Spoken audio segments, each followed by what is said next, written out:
ನನ್ನ ಮಗಳು ಅನನ್ಯ ಭಟ್ ಅಸ್ಥಿ ಪಂಜರ ಹುಡುಕೊಡಿ ಅಂತ ಕೇಳಿದ್ದ ಸುಜಾತಾ ಭಟ್ ವಿರುದ್ಧವೇ ಈಗ ಆರೋಪಗಳು ಕೇಳಿ ಬರ್ತಾ ಇವೆ.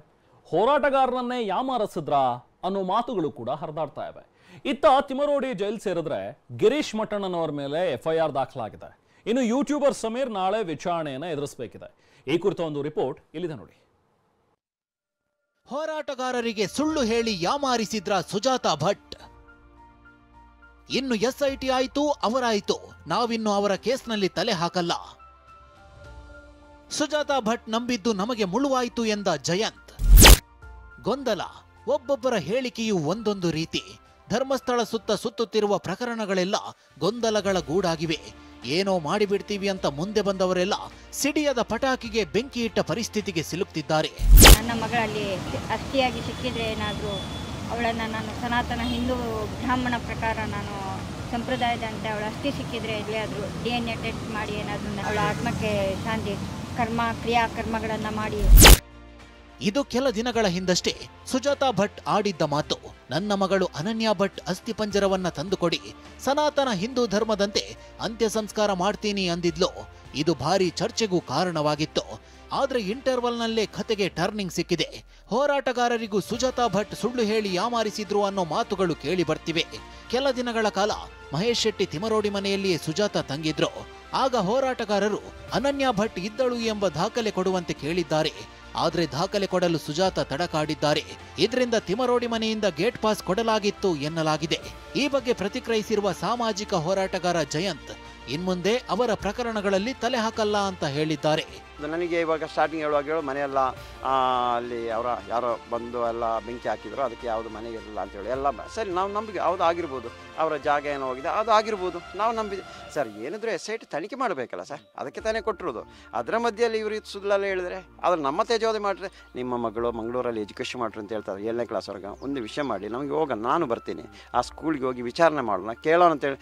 ಇಲ್ಲ ಬೆಂಗಳೂರಲ್ಲಿ ನನ್ನ ಫೋಟೋ ಇದೆ ನಾನು ಅಲ್ಲಿ ಕೊಡ್ತೀನಿ ಅನ್ನೋದು ಹೋಗಿ ಸರ್ ಯಾವುದೋ ಫೋಟೋ ತೆಗೆದು ಕೊಟ್ಟರು. ಅದು ಯಾರಿಗೂ ಗೊತ್ತಿಲ್ಲ ಸರ್, ನಮ್ಮವ್ರಿಗೆ ಯಾರಿಗೂ ಗೊತ್ತಿಲ್ಲ ಇದು. ಈ ರೀತಿ ಆ ನಂತರ ನಾವು ಅಣ್ಣನಿಗೆ ಹೇಳಿದ್ವಿ, ಅಣ್ಣ ಬೇಡಲ್ಲ, ಯಾರಿಗೂ ಉಪಕಾರ ಮಾಡೋ ಕೆಲಸ ಬೇಡ ನನಗೆ, ನಾವು ನಮ್ಮ ಕೆಲಸ ಮಾಡ್ಕೊಂಡು ಹೋಗೋಣ, ತಲೆನೇ ಕೆಡಿಸಬೇಡಿ, ಅವ್ರಿಗೆ ಏನು ಬೇಕಾದ್ರೂ ಮಾಡಲಿ, ಬಿಟ್ಟಾಕಿ ಅಂತ ನಾವು ಬಿಟ್ಬಿಟ್ಟಿದ್ದೀವಿ ಸರ್. ಇವ್ರು ಕೊಟ್ಟಿದ್ದೀವಲ್ಲ ಸರಿ ಇರಿ ಅಂತೇಳಿ ಒಂದು ಉಳ್ಳಿಕ್ಕೆ ಜಾಗ ಕೊಟ್ಟರು ಸರ್ ಅವರು. ಸತ್ಯ ಅವ್ರಿಗೆ ವಿಷಯನೇ ಗೊತ್ತಿಲ್ಲ ಸರ್, ಸತ್ಯ ನನ್ನ ಕಡೆಯಿಂದ ಬಂದಿರೋದು ಏನಂತೇಳಿ ನಾವು ಹುಡುಕೀವಿ. ಆದರೆ SIT ತನಿಖೆ ಮಾಡಲಿ, ನಮಗೇನು ಸರ್, ನಾವು ಅದೇ ಅಂತ ನಾವು ಹೇಳ್ತಾ ಇಲ್ವಲ್ಲ ಸರ್. ಈ ರೀತಿಯಲ್ಲಿ ಮಾಡಿದ್ರು ಸರ್, ಅದು ನಮಗೇ ಮುಳ್ಳಾಗಿದೆ ಇವಾಗ. ಆವಾಗ ನಾವು ಯಾರಿಗೆ ಹೆಲ್ಪ್ ಮಾಡಲಿಕ್ಕೆ ಆಗುತ್ತಾ? ಕೇಸ್ ವಾಪಸ್ ಪಡೆದುಕೊಳ್ತಾರ ಸುಜಾತಾ ಭಟ್. ಸುಜಾತಾ ಭಟ್ಗೆ SIT ನೋಟಿಸ್ ಜಾರಿ ಮಾಡಿದೆ. ಪ್ರಕರಣದ ವಿಚಾರಣೆ ಕೈಗೆತ್ತಿಕೊಂಡಿರುವ SIT ಅನನ್ಯ ಬಗ್ಗೆ ವಿವರ ನೀಡುವಂತೆ ಹೇಳಿದೆ. ಈ ಮಧ್ಯೆ ಸುಜಾತಾ ಭಟ್ ಕೇಸ್ ವಾಪಸ್ ಪಡೆದುಕೊಳ್ತಾರೆ ಅಂತ ಹೇಳಲಾಗ್ತಿದೆ. ಪೊಲೀಸರ ಕರ್ತವ್ಯಕ್ಕೆ ಅಡ್ಡಿ, ಮಟ್ಟಣ್ಣನವರ ವಿರುದ್ಧ FIR. ನನ್ನನ್ನು ಬಂಧಿಸಲಿ ಎಂದು ಠಾಣೆಗೆ ಬಂದ ಮಟ್ಟಣ್ಣನವರ್. ಇನ್ನು ಮಹೇಶ್ ಶೆಟ್ಟಿ ತಿಮರೋಡಿ ಬಂಧನದ ವೇಳೆ ಪೊಲೀಸರ ಕರ್ತವ್ಯಕ್ಕೆ ಅಡ್ಡಿಪಡಿಸಿದ್ದಾರೆಂದು ಹೋರಾಟಗಾರ ಗಿರೀಶ್ ಮಟ್ಟಣ್ಣನವರ ವಿರುದ್ಧ FIR ದಾಖಲಾಗಿದೆ. ಇಂದು ಬೆಳ್ತಂಗಡಿ ಪೊಲೀಸ್ ಠಾಣೆಗೆ ಹಾಜರಾದ ಮಟ್ಟಣ್ಣನವರ್, ಪೊಲೀಸರು ಬೇಕಾದ್ರೆ ನನ್ನನ್ನು ಬಂಧಿಸಲಿ ಅಂತ ಸವಾಲೆಸೆದ್ರು. ಹೋರಾಟಗಾರ ಇವತ್ತಿಗೂ ಕೂಡ ಭಯ, ಯಾವುದು ಭಯ? We question the threat itself. ಹೆದರ್ಸ್ತಾರ, ಅರೆಸ್ಟ್ ಮಾಡಕ ಹೆದರ್ಸ್ತಾರ, ಆಯ್ತು ಅದಕ್ಕೆ ಬಂದಿದ್ದೀವಿ, ಓಡ್ ಹೋಗ್ತಾ ಇಲ್ವಲ್ಲ.